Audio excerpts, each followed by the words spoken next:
చేస్తున్నాను. నారాయణుడి కాళ్ళు కడిగని పొంగిపోయి ఆ పట్టు చీరలన్నీ ఆ మూతలు తీసి అక్కడ పెడితే తండ్రి స్వయంగా వెళ్లి చూసుకుని నీకేం తెలుసు నా కూతురికి ఎంత బాగుంటుందో ఇది అని తను సెలెక్ట్ చేస్తాట. తను నిర్ణయం చేసి అమ్మా ఈ పట్టుబట్ట కట్టుకోమ్మా అని తండ్రి అంటే ఆ ఆడపిల్ల మనస్సు ఎలా ఉంటుందంటే పిచ్చి నాన్నగారు మా నాన్నగారికి ఎంత పిచ్చి ప్రేమో అని ఆ చీర కట్టుకు పొంగిపోతుందట. తండ్రి పట్టుకెళ్ళి ఇస్తాడు చీర కట్టుకోమ్మా అని ఆ చీర తండ్రి ఇస్తాడు. తండ్రి ప్రేమ నేను తల్లి ప్రేమని తక్కువ చేయట్లేదు కానీ అంటే తల్లి తండ్రి ఇద్దరు సమానం కదండి. అందుకని ఆ రోజున మాత్రం చీర తాను నిర్ణయం చేశాట సముద్రుడు. కట్టంగ పచ్చని పట్టు పుట్టముదో ఈ ముదితకు తెచ్చి సముద్రుడిచ్చే.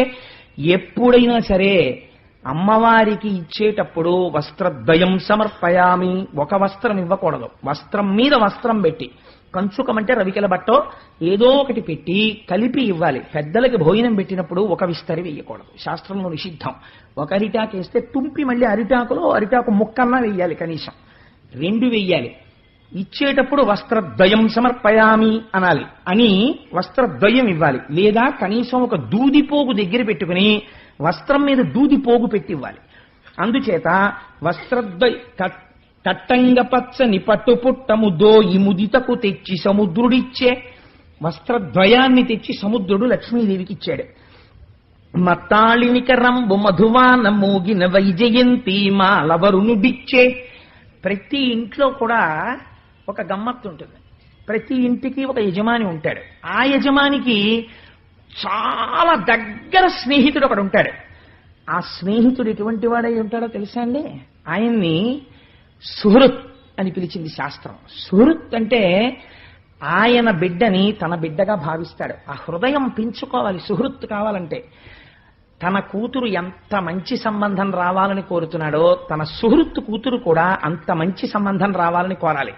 తన కూతురు ఎలా ఐదోతనంతో ఉండాలని కోరుతున్నాడో తన సుహృత్ యొక్క కూతురు కూడా అలా ఉండాలని కోరాలి. అలాంటి వాడు ఒకడు ఉంటాడు. వాడు ఈయన ఇంట్లో పెళ్లి జరుగుతుంటే తన కూతురు పెళ్లి జరుగుతున్నట్టే సంతోషపడిపోతాడు.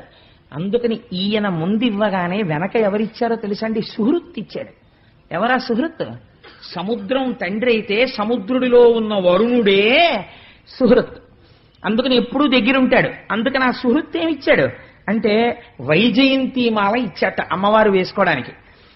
కాంచన కేయూర కంకణ కింకిణి కటకాదులను విశ్వకర్మ ఇచ్చే.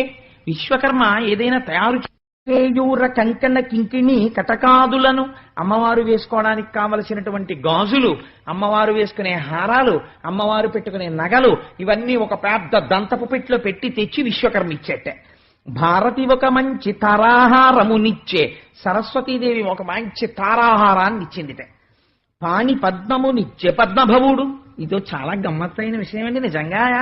ఇలాంటివి చూస్తే ఓహో ఇలా కూడా ఇవ్వచ్చు అన్నమాట కానుక అనిపిస్తుంది. పిల్ల బుట్టలో కూర్చొని పద్మంలో కూర్చున్న లక్ష్మిని తీసుకెళ్లినట్టు తీసుకెళ్లే ముందు అసలు మేనమావలు నాకు అనిపిస్తుంది తామర పువ్వులు తెచ్చి ఆ అమ్మాయి చేతికి ఇవ్వాలి. అమ్మా నిన్ను లక్ష్మిగా చూసి నీ తల్లి తోడబుట్టిన వాళ్ళగా, నిన్నెప్పుడూ మేనమావగా మేము దుష్టచూపు చూడలేదు, లక్ష్మిగా చూసి నారాయణుడి దగ్గరికి చేరుస్తున్నాం అని తామర పూలు ఇచ్చి పిల్ల చేత్తో తామర పూలు పట్టుకుని బుట్టలో రావాలి. పోతన గారు ఎన్ని రహస్యాలు చెప్తున్నారో చూడండి ఆచారంలో.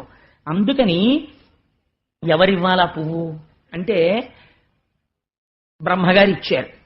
ఎటువంటి వాడికి అటువంటివే ఇష్టం ఉంటాయి. సాధారణంగా ఏమిటంటే బాగా పుస్తకాలు చదివి ఒక ఆయన ఉన్నాడు అనుకోండి, ఆయన ఎక్కడైనా ఫంక్షన్ అయితే ఓ బుక్ ప్రజెంట్ చేద్దాం అంటాడు కదండి. ఒక బంగారం మీద మోజున్న ఆయన ఉన్నాడు అనుకోండి, ఎప్పటికైనా పనికొస్తుంది ఓ ఉంగరం పెడదాం అంటాడు. అలా ఎవరి మనస్సు అలా ఉంటుంది. చతుర్ముఖ బ్రహ్మగారు పద్మభవుడు, ఆయన కూడా పద్మ సంబంధం ఉన్నవాడు, అమ్మవారు పద్మ సంబంధం ఉన్నది. అందుకని ఆయనకి ఎప్పుడూ పద్మ సంబంధమే. ఆయన పట్టుకొచ్చి ఓ తామర పువ్వు ఇచ్చట, చేతో పట్టు కూర్చో అమ్మా నువ్వు చక్కా బుట్టలోనని. అందుకని తామర పువ్వు ఇచ్చట. కుండలివ్రజంబు కుండలంబులనిచ్చే. నాగరాజులు కుండలిని 2 రకాలుగా ఉంటుంది. పావుతో సింబలైజ్ చేస్తారు, సంకేతిస్తారు కుండలిని శక్తిని. అందుకని అవి ఎప్పుడు ఏమివ్వాలి?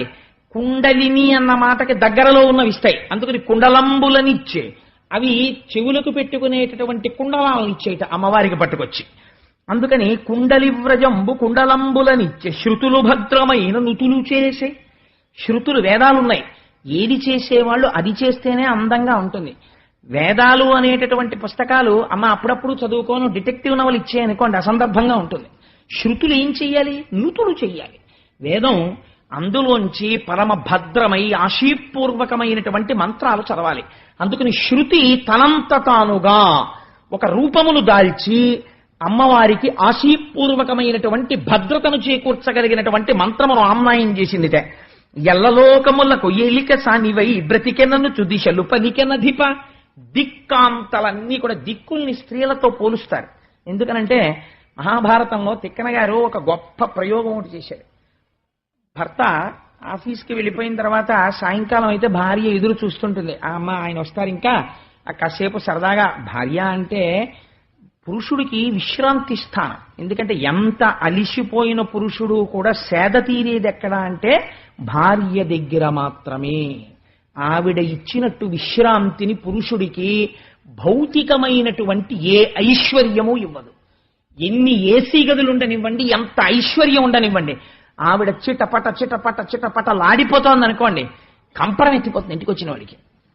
పెంకుటింట్లో ఉండనివ్వండి, ఇంటికి వచ్చేటప్పటికి సాయంకాలం ఆవిడ సంతోషంగా ఉండి ఏమండి వచ్చారా, అలా ఉన్నారే అని ఏవో చక్కటి